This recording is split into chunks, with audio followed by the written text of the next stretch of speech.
दोस्तों, आज हम हिंदी साहित्य के अत्यंत महत्वपूर्ण अध्याय भारतेंदु युग नवजागरण काल का अध्ययन करेंगे और साथ ही भारतेंदु युग की प्रमुख विशेषताओं को सरल एवं विस्तार से समझेंगे। भारतेंदु युग नवजागरण काल। हिंदी साहित्य में भारतेंदु युग सन 1868 से 1900 ईस्वी तक माना जाता है। भारतेंदु युग का नामकरण हिंदी नवजागरण के अग्रदूत भारतेंदु हरिश्चंद्र के नाम पर किया गया है। भारतेंदु हरिश्चंद्र को आधुनिक हिंदी का जन्मदाता माना गया है।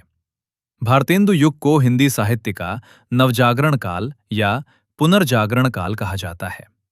बद्री नारायण चौधरी, प्रेमघन, प्रताप नारायण मिश्र, राधा कृष्ण दास, अंबिका दत्त व्यास और ठाकुर जगनमोहन सिंह इस युग के प्रमुख कवि हैं।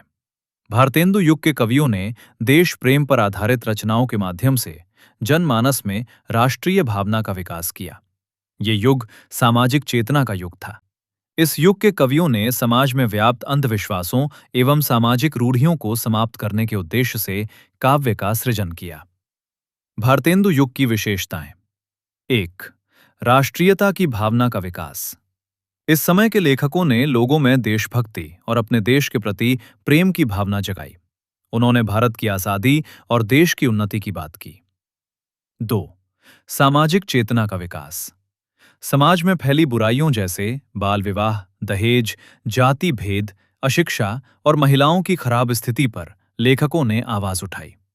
लोगों को समाज सुधार के लिए प्रेरित किया। 3.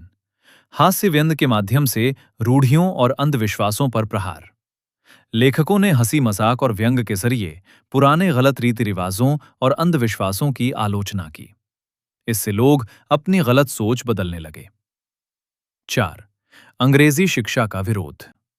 लेखकों ने ऐसी अंग्रेजी शिक्षा का विरोध किया जो भारतीय भाषा, संस्कृति और परंपराओं को कम महत्व देती थी।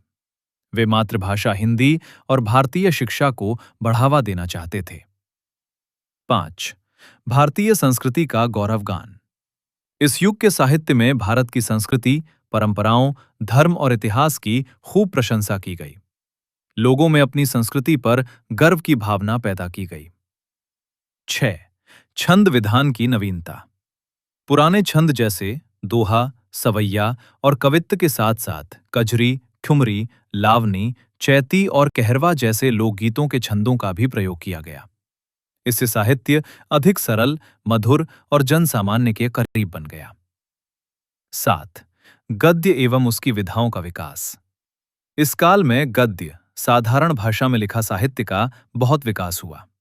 नाटक, निबंध, कहानी, उपन्यास, यात्रा वृत्तांत, पत्रकारिता आदि नई विधाओं का विस्तार हुआ। 8. प्राकृतिक वर्णन। लेखकों ने नदियों, पहाड़ों, पेड़ों, फूलों, ऋतुओं और प्राकृतिक सौंदर्य का सुंदर और जीवंत वर्णन किया। इससे साहित्य अधिक आकर्षक और भावपूर्ण बन गया।